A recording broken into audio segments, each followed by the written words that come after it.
Itsjustjord. Hello ladies and gentlemen, and welcome to another explained video. In today's explained video, we will be taking a look at the newly released Resident Evil 3 Resistance game, and try to make some sense of the story and get more of an understanding for it in general. If you didn't know already, the basic explanation for the Resistance game is it's a 1 vs 4 asymmetrical online survival horror set in the world of Resident Evil. You have the choice to either be the mastermind or a survivor. Whichever one you choose will affect your gameplay experiences compared to the other. For instance, the mastermind gets to use cards and follow the survivors around the facility, and then prevent them from reaching the gate or exit with the cards that have certain types of zombies and weapons on them. You can also take control of these zombies and even use some of the franchise's most recognisable villains, for example, the Tyrant. Then the survivors have to use weapons and their minds to escape the facility, but getting through each room within a time given. So what's going on? A lot to say the least, but let's first begin with why the young people are there in the facility in the first place. Now, from what we can see and hear from in-game and the website of Resident Evil, that the young people are there against their will. The reason that they are there is, in short, to gather research and data. The mastermind aims to gather valuable research on how subjects respond to fear. If it wasn't already obvious, the mastermind doesn't seem to do the dirty work, just the simulations. For example, we know that these young people were taken by Umbrella and not the masterminds themselves. So who are the masterminds and the survivors? So let's begin with the masterminds. One of them is Ozwell E. Spencer, one of the founders of Umbrella and its current chairman.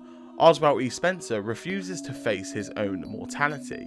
Deeply intrigued by Alex's reports of a virus mutation that grants superhuman abilities without altering the subject's physiology, he has decided to take part in the experiments himself. He uses inscrutable Umbrella technology to turn the battle in his favour. Alex Wesker. Alex Wesker's responsibilities include acquiring the subjects, carrying out experiments, and reporting findings to sponsor Mr. Ozwell E. Spencer. Her acute foresight contributes to the frequent and effective usage of trap-type devices to simulate virus mutation. User and developer of Yatio, a plant-based bioweapon reminiscent of Ivy and Plant 42. Annette Birkin. An extremely talented researcher in Umbrella's employ. Annette is the co-creator of the G virus along with her husband, lead researcher William Birkin. She appears in this title as a playable mastermind. Her acumen with bioweapons and viral research is on full display when she takes charge, as she uses injections to bring out the strength and abilities of creatures she deploys. She can also call upon her own husband in his mutated form and take control of the G Birkin. And so far, last but not least, Daniel Fabron. Spencer's personal employer fixer, Daniel has been assigned to support Alex Wesker in her virus research by procuring test subjects and preparing test facilities. While Daniel is not a scientist by trade, he has exhibited a proclivity for his role, taking direct control of zombies to attack the survivors head on. He possesses many creature cards that have an extremely high attack power, with energy costs to match. He is also the only one able to control the deadly bioweapon known as the Tyrant. As you can see in these mastermind breakdowns, we get more of an understanding of how the Resident Evil Resistance environment functions, and the hierarchy. Now we know that all the masterminds mentioned is at some point going to be playable, and all come with specific perks and zombies and or variants of that. From reading these bios, we know that Daniel Fabron reports to Alex Wesker, as he is in the program to support Wesker. We know that each of these masterminds is going to come with their own facility, each to accompany their own perks and bioweapons. We already have been shown the likes of this with the casino and the abandoned park. Interestingly, from the game, we learned that the subjects are infected with one of the viruses. Now, we don't know particularly what virus yet, we might end up finding in the game, but an interesting concept here is that regardless if the mastermind loses the game, in essence, still the virus will spread out to the outer population and still kill the host originally. So in a sense, the mastermind will actually never lose these games. Escape and the virus will spread globally, get killed, restarts, or survive and he gets to do it again. Something interesting about this though is the timeline. Where does it fit? Now, I would put my money on the fact that because it's been released alongside Resident Evil 3, of course it's going to be in the sort of same time frame, but I think it may occur just a little bit after Raccoon City, but we'll have to find out more when we play the game.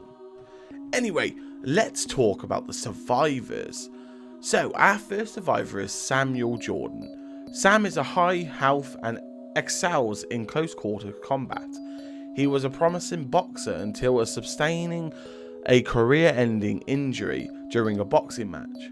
Opted to take part in a new medical trial in the hopes it would heal him and get him back into the ring.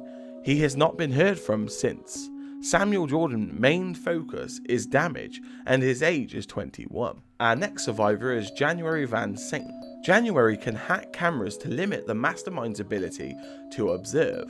She is an expert hacker investigating illegal dealings between Umbrella and the Raccoon Police Department. She suddenly disappears without passing on her findings to anyone. January's main focus is hacker and she is 21. Our next survivor is Valerie Harmon. Valerie is a chemist who excels in healing teammates. She successfully joined the Umbrella research team as an intern until her roommate began to suffer from a memory disorder. Valerie was kidnapped while searching for the cause of the disorder.